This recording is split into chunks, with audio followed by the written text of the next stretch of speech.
Hello guys, welcome to my YouTube video. मैं हमेशा blog बोल देती हूँ, पता नहीं क्यों, बट ठीक है, fine. For today video I am discussing a topic which is generally a part of our Indian society, but that affects our childhood. It affected my child. कि मेरे प्लेटफॉर्म पे आप लोग बहुत लोग हो जिनका जो मुझसे रेजोनेट करते हो। And last time I also got a comment मुझे बहुत लोग बोलते हैं कि जो हुआ भूल जाओ और आगे बढ़ो। तो I very appreciate that concern, but for me what I think is कि मुझे आगे बढ़ने से पहले कुछ चीज़ें जो हैं वो एक्नॉलेज करनी ज़रूरी हैं, क्योंकि मेरे लाइफ में उन चीज़ों को कभी किसी ने एक्नॉलेज नहीं किया। हमेशा मुझे ये बताया गया कि ये चीज़ें एग्जिस्ट ही नहीं करती हैं। Now that I am an adult, I owe that validation for my self, for my childhood self. जो बच्ची थी बचपन में जिसको नज़रअंदाज कर दिया जाता था उसकी प्रॉब्लम्स को लेके, now since I am an adult I want to tell her that your problem exist. तुम पागल नहीं थी, तुम गलत नहीं थी, तुम जो सोच रही थी वो एकदम सही था। So this is what I am doing right now, has nothing to do with my future or present. तो मैं कभी ही ऐसे पक्का मूव ऑन तो नहीं कर पाऊंगी, because it's a tricky thing that my mind plays. It's something that I have to deal with and there's no option. तो पहले इंट्रो ही इतना लंबा हो जाता है। Anyway, today video is about my childhood and how it shaped me as a person. All of you guys know कि my childhood was not at all a very ideal childhood जिसको हम बोलेंगे। उसमें बचपना बहुत पहले से मार दिया गया था। मेरे बचपन का मेजर जो चीज़ें खराब हुई हैं, it was done by one and one relative only that used to live very near my house. वो मुझे टॉर्चर सिर्फ इसलिए करती थी क्योंकि मेरा कॉम्प्लेक्शन बहुत डार्क था। मुझे यही पता था कि वो मुझे कॉम्प्लेक्शन को लेके मुझे बहुत बोलती थी, सारी गंदी गंदी गालियाँ जितनी हो सकती थी जो बच्चों को नहीं सुननी चाहिए वो मैं सुनती थी। और मुझे जब मैं किसी उसके अगेंस्ट बोलने चलती थी तो मुझे ये बोला जाता था कि हमें भी तो बोलती हैं, हम तो नहीं बोलते हैं कुछ, तो तुम्हें कितनी प्रॉब्लम हो रही है। My father was in merchant navy, जिसकी वजह से उनको बाहर रहना ज़्यादा ज़रूरी था। And my mother comes from not a very educated background. हम लोग को पढ़ाने लिखाने के लिए वो गाँव छोड़ के शहर आए थे। बिकॉज मेरे फादर घर पर नहीं रहते थे, बाहर रहते थे, तो इसलिए एक रिलेटिव के पास में रहना उन लोगों ने ज़्यादा ज़रूरी समझा। Because we needed a guardian and so they were appointed as guardian. The lady who was my relative, उन्होंने उस चीज़ का मिसयूज करना चालू कर दिया बहुत ही गंदे तरीके से। She used to abuse my mother in front of me and me also. Me mostly मेरे जो स्लर्स थे वो मेरे कॉम्प्लेक्शन को लेके आगे पीछे घूमे। एंड वो चीज़ देखते देखते देखते लोग इतने नॉर्मल हो गए उस चीज़ को सुनते सुनते कि लोगों ने भी वो चीज़ें बोलनी मुझे चालू कर दी, which included my own mother and my siblings. वो वर्ड मुझे बहुत ज़्यादा हर्ट करते हैं, इसलिए मैं जो भी बोलने बहुत शर्म आती है, पता नहीं क्यों, लेकिन चलो ठीक है बोल देती हूँ। Used to call me Kallu Kallan Kaliyan, अम्मा देती हैं तुम्हें 100 गालियाँ। नाउ यू विल लाफ कि सच अ फनी थिंग टू से टू अ चाइल्ड। फाइन, मजाक था, कितना दिन चला होगा मजाक ये। तो मैं 12 साल की जब तक थी तब तक ही मजाक चला था मेरे साथ में लगातार, हर एक चीज़। ऊपर से अगर मैं चिढ़ती थी तब भी मुझे बोला जाता था कि खिसियानी बिल्ली खम्बा नोचे, या फिर काली बिल्ली नाराज़ हो गई। हमारा घर पास में था, तो मैं एक बार जा रही थी तो मेरी जो रिलेटिव थी उन्होंने रोका कि पहले रोको, पहले अपने भैया को जानते हो, नहीं तो काली बिल्ली रास्ता काट देती है, तो पता है ना क्या होता है। आई वॉज द काली बिल्ली। या आई वॉज, मेरा स्किन टोन डार्क था, बट दैट्स मेरी गलती नहीं है वो। How can my complexion be any of your concern and who gave you that right? But ठीक है, आई कैन नॉट से कि who gave you that right, because my parents may be were at the mercy for us. वो शायद हम लोग को कुछ ऊपर नीचे हमारी लाइफ में होगा तो वो हमारा ख्याल रखेंगे, बट उन्होंने उस चीज़ को एक फ़ायदा उठाने का तरीका। तो my mother use to spend all her day there. आप कितना भी कंट्रोल कर लो, बट अगर आप किसी के साथ पूरा दिन स्पेंड कर रहे हो तो मैनिपुलेशन तो आएगा ही आएगा दिमाग में। And that's what resulted in my cursed childhood. I will always have this dark side जो मेरे अंदर मुझे लगता है नहीं, बट उसके लिए, उस औरत के लिए मेरे अंदर हमेशा वो डार्क साइड रहता ही रहता है। But it has a very silver lining. उस रिलेटिव के घर के अराउंड में बहुत सी चीज़ें होती थी। पहली बात तो they were much more privilege than we were. उनके जो बच्चे थे उनका अपोजिट, जितनी क्रूअल वो थी मेरे साथ में उतने ही काइंड उनके बच्चे, तीनों के तीनों बच्चे मेरे साथ में थे। बहुत सॉफ्ट स्पोकन, बहुत रिस्पेक्टेबल। उनको देख के लगता था कि इनके जैसा बनना चाहिए हमें अपनी लाइफ में। उनकी जो छोटी लड़की थी, the youngest daughter of that house, was my role model, is my role model and always will be my role model. Not my own siblings, no one, she was. The lady who caused all the harm in my childhood, her own daughter is my role model. उनका nature को अच्छा नहीं समझते थे लोग, कहते थे कि बहुत बोलती है, बहुत ये करती है, इनसे दूर के रहो, बहुत तेज हैं, तमीज़ है, कुछ भी बोल देगी। तो मुझे वो चीज़ बहुत अच्छी लगती थी उनका देखी कि अरे ये भी तो घर में सबसे छोटी हैं, तो ये कैसे, मतलब इतना इनका कैसे, इनको तो कोई नहीं दबा रहा है। वो दबानी नहीं देती थी खुद को। She had this very bold personality.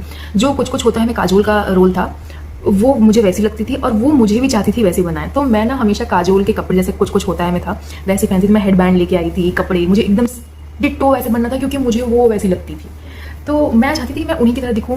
वो डांस बहुत अच्छा करती थी, मैं 4 साल की उम्र से डांस करना सीख गई थी और उन्हीं के साथ डांस करती थी। आई हैड वन फोटो ऐसे होगी, तो मैं एक फोटो है मेरी, मैं उन्हीं के साथ खड़ी होकर डांस कर रही हूँ। वो मितवा she used to defend me all the time. उनकी खुद की माँ जब मुझे कुछ भी बहुत गंदा और गलीज बोलती थी तो वो खड़ी जाती थी कि नहीं आप नहीं बोल सकते हो ऐसा, क्यों बोल रहे हो आप ऐसा, उसको नहीं बोले, वो बच्ची उसको खराब नहीं लगता है क्या। और मुझे ये चीज़ें याद हैं, दिवाली के टाइम पे उन्होंने कहा था, हमारे दिवाली के टाइम पे वो लाई खील वगैरह दी जाती हैं, मुझे देने से पहले उन्होंने बहुत कुछ गंदा सा बोल दिया था। एंड बहुत ही कॉमन था ये चीज़, तो उसके लिए भी उन्होंने अपनी मम्मी को डांटा और उनकी मम्मी चुप हो जाती थी जब वो कुछ बोलती थी। तो यू नो आई सॉ कि पूरे घर को कंट्रोल कर रही है दैट पर्सन, यू नो उसको भी दबाने के लिए है इस घर में कोई, यार वो उनकी यंगेस्ट लड़की है। तो I was like wow very good nice. I was always you know very infatuated by her कि I want to be like her, I want to be like her. हमारा ज़्यादा टाइम हम उसके साथ स्पेंड नहीं करते, वो कॉलेज चली गई, उसके बाद फिर we parted our ways. She single handedly saved my childhood to some extent. उस इंसिडेंट को कितने साल हो गए हैं, आराम से 25 साल हो गए हैं उस इंसिडेंट को, लेकिन मैं अभी भी याद कर रही हूँ उस चीज़ को। तो you can choose kindness and you can see how far it goes. Many of you guys approached me in my DMs about their complexion struggles, या उनको कितना इनसिक्योर फील होता है। कभी किसी ने बहुत पहले कुछ बोला होगा और उनके दिमाग में वो चीज़ बैठ जाती है। सेम मेरे साथ भी था, मेरे साथ बहुत सारे इंसिडेंट हुए थे जहाँ पे पब्लिकली मेरा मजा, and most of it was done by my relative and my siblings. एक सर्टेन एज के बाद में मैंने उस डिसरिस्पेक्ट को खुद ही बंद किया था। मैंने कोई भी हार्श अप्रोच, मैंने उनको कुछ भी नहीं बोला, बस मैंने उनके घर जाना बंद कर दिया कम्प्लीटली। होली दिवाली के टाइम पे हमारे यहाँ जाते हैं कि बड़ों का आशीर्वाद लेने के लिए, मैंने कभी नहीं गई मैं उनके यहाँ पे। मैं क्यों आशीर्वाद देने जाऊँ किसी का जिसके आशीर्वाद में मुझे गालियाँ मिल सकती हैं। तो I chose not to go there. I remember कि मैं उनका पैर भी छूने जाती थी तो वो पीछे चली जाती थी। होली दिवाली के टाइम पे सब जाते थे आशीर्वाद लेने के लिए, मैं अकेले रहती थी घर में 2-3 घंटे। उसके लिए मुझे बहुत बोला गया कि तुम बहुत बदतमीज़ हो, तुमको बड़ों को रिस्पेक्ट करने नहीं आती। मैं बोला ग्लैडली हैप्पीली नहीं आती मेरे को रिस्पेक्ट करने। तो मैं तैयार होकर अपने घर में अकेले बैठी रहती थी, बस मैं तो मोबाइल चलाती थी या कुछ करती थी। बट जो एक टाइम होता था, क्योंकि वहाँ से आने के बाद सब कपड़े चेंज करके आराम करने लगते थे और मैं उस टाइम पे अकेले बैठी रहती थी। But I chose that. I am very happy with my decision, I still am and I will always will be, because उस टाइम पे भी मैंने डिसरिस्पेक्ट को एक्सेप्ट करने से साफ साफ मना कर दिया। एट एनी कॉस्ट मेरे को बदतमीज बोलो चलेगा, no problem. I remember one time Holi में हमारे यहाँ सब लोग बैठते हैं, बात करते हैं, कॉलोनी के जितने लोग। उस बुढ़िया ने भाई साहब उस रूम में मे बी 10-12 आंटी लोग थी और हम लोग बस उनको फूड खाना की ट्रे देने के लिए वहाँ पे खड़े बड़े थे। उस सबके सामने मुझसे मेरी बहन से हमारी फेवरेट मिठाई पूछी। तो मैंने बोला मुझे गुलाब जामुन रसगुल्ला पसंद है, और मेरी बहन ने कहा कि उसे गुलाब जामुन पसंद है। Rasgulla is white and gulab jamun is black, so my sister is very fair and I वो ऑफकोर्स मैं तो काली हूँ। तो इतनी जोर से हंसे हैं सब लोग उस रूम में कि कह रही हैं देखो उल्टा ही पसंद है इन लोग को इसमें भी, एंड सब हंस रहे थे वहाँ पर। एक 12-13 लोग थे उस रूम में, और अगर एक भी इंसान वहाँ पे बोलता कि ये कोई मजाक करने की बात नहीं है, ऐसे नहीं बोलना चाहिए, कुछ भी ऐसे नहीं बोलना चाहिए, कोई बोलता तो शायद मैं उस टाइम पे थोड़ा अच्छा फील करती। पर मेरा होली खराब हो गया था उस चीज़ की वजह से। मुझे अभी भी याद है वो चीज़ कि घर में कोई फंक्शन था जिसमें हम लोग बैठे थे और मेरी मम्मी ने कहा कि खड़ी क्यों हो जाओ, कुछ काम वाम करो, कुछ हेल्प करो। मुझे बोला कि जाओ वहाँ पानी दो। बहुत छोटी थी मैं और स्ट्रॉन्ग बनने का बहुत शौक था मुझे, तो मैंने जग उठाया, पानी से भरा हुआ, बहुत हेवी था वो, तो मेरा हाथ बहुत छोटा था और जग बहुत बड़ा था, उसमें पानी भरा हुआ था, तो वो हैंडल नहीं कर पाया और पानी थोड़ा सा स्पिल हो गया एक आंटी की साड़ी पर। पूरे सब लोगों के बीच रिलेटिव मेरे को वहीं पर खड़ा करके इतना बुरी तरीके से मतलब मुझे मारा। वो वहाँ पे मेरे को पूरी सब्जी बहुत पसंद है, वही खाने गई थी मैं, पर मैं झापड़ खा के आ गया। ये वाला इंसिडेंट शायद मैंने किसी को बताया भी नहीं, क्योंकि at that point I realize nothing is going to be resolve telling anyone कि ये चीज़ हुई है, और फिर लोग मुझे ही ब्लेम करते थे। One time my own brother told me कि ताली एक हाथ से नहीं बचती रुचि, तुम भी कुछ की होगी तभी तो ऐसा हुआ है। यू नो ये सब चीज़ से बचने के लिए मैंने फिर बताना ही अपने घर में छोड़ दिया, वो ज़्यादा सही था।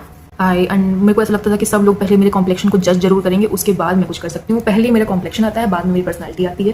पहले मेरा कॉम्प्लेक्शन आएगा, बाद में मेरे एकेडमिक्स आएंगे, एंड ऐसे ही करके मैंने अपनी पूरी पर्सनालिटी फॉर्म की थी, which was shattered the day I entered my college. The day I entered my college, it was all about my personality, nothing about my looks. No one ever cared about how I looked. Even in my school, no one cared about how I looked. It was all my personality. I had this very bold personality. तो हमेशा मेरी personality ने चीज़ों को overpower किया ही किया है। जो पर्सनालिटी था that was inspired by my dad दीदी. Amidst all these chaos, there was a savior of my childhood, and I took her personality. I borrowed her personality, and I did whatever I could with it, and I shared my own personality in that, and you know. A very good thing. I also did something कि मैंने जब मेरे siblings मुझे बुली करते थे तो मैं वापस से उनके लिए एक बुली बन जाती थी। वो मुझे कुछ बोलते थे, मैं भी उनको यू नो बॉडी शेम कर दिया। मेरी बहन को एक्ने बहुत होती, उस टाइम पे कोई ऐड आता था मिस पिंपली करके, तो जब भी वो मुझे कुछ बोलती थी मैं हमेशा पट्ट से जवाब देती थी कि मिस पिंपली बोल के बोलती थी मैं। तो वन डे आई रियलाइज कि वो टोनर लगा रही थी, एमवे का प्रोडक्ट उस टाइम वो यूज़ करती थी, and she was you know visibly वो ऐसे कर रही थी बिकॉज टोनर स्टिंग करता है।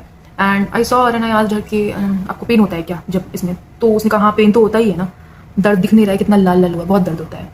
And that was the first human conversation I had with my sister. I felt कि what I was doing at that time was wrong, although I was a child. तो मैंने उसके बाद अपनी बहन को कभी भी उसके एक्ने के लिए कभी नहीं बोला। Being bullied to a bully might be rewarding at that moment, but the guilt will get to you eventually if you are a very kind-hearted person. So that is not an option. Being bullied to a bully बिल्कुल सही चीज़ नहीं है। अपनी boundary लो, अपनी boundary बना दो, बुली को बोल दो कि ये बाउंड्री जो है तुम इसको क्रॉस नहीं कर सकते हो, and that's what I did. मैंने एक बहुत बड़ी बाउंड्री बनाई अपनी पर्सनालिटी के around with spikes. The spikes were my tongue, my बहुत गंदा बोलती थी, बहुत बेकार बोलती थी, तो वो लोग पीछे चले जाते थे। कि इसको नहीं कुछ बोला, तो मैं बोल रखी थी अगर आपने मेरे को कुछ बोला तो आप सुनोगे। तो इसीलिए जब कोई भी मेरे बॉडी को, कलर को, कपड़ों को, किसी भी चीज़ को पॉइंट आउट करता था तो I had something very strong to come up with. किसी भी समय अगर आपको रियलाइज हो कि आपने किसी के साथ गलत किया, it's never too late to apologize. Always apologize for your mistakes, always apologize for hurting someone else. अगर आपने किसी को इंटेंशनली हर्ट किया, अगर आपको गिल्ट वो खा रहा है तो जाओ उसको अपोलोजाइज कर लो, उसको भी बेटर फील होगा, उससे 10 टाइम्स आपको बेटर फील होगा। You are the person who is going to save you at the end, so it's your life, it is you who is going to decide what your future holds. Open your eyes, look around कि क्या हो रहा है, कैसे हो रहा है, ये होना चाहिए कि नहीं होना चाहिए, अगर ये हो रहा है तो जो गलत हो रहा है वो क्यों हो रहा है। I think I have to take a stand and I will take a stand right now. And जिस दिन आपका ये mindset बन जाएगा कि that's it, no one can bully me right now, you will be saved. So yeah guys, this is it. This was my childhood journey. It is not completed yet. There are so many things मेरे दिमाग में कभी आती रहती हैं, फिर मैं भूलती हूँ, फिर कभी आती रहती हैं, ऐसा चलता रहता है. But this is somewhat say a summary of my childhood. So this is this, and thank you so much guys for watching me. See you in my next video. I would really love if you guys can come up with certain topics maybe that you want me to cover. See you in my next video.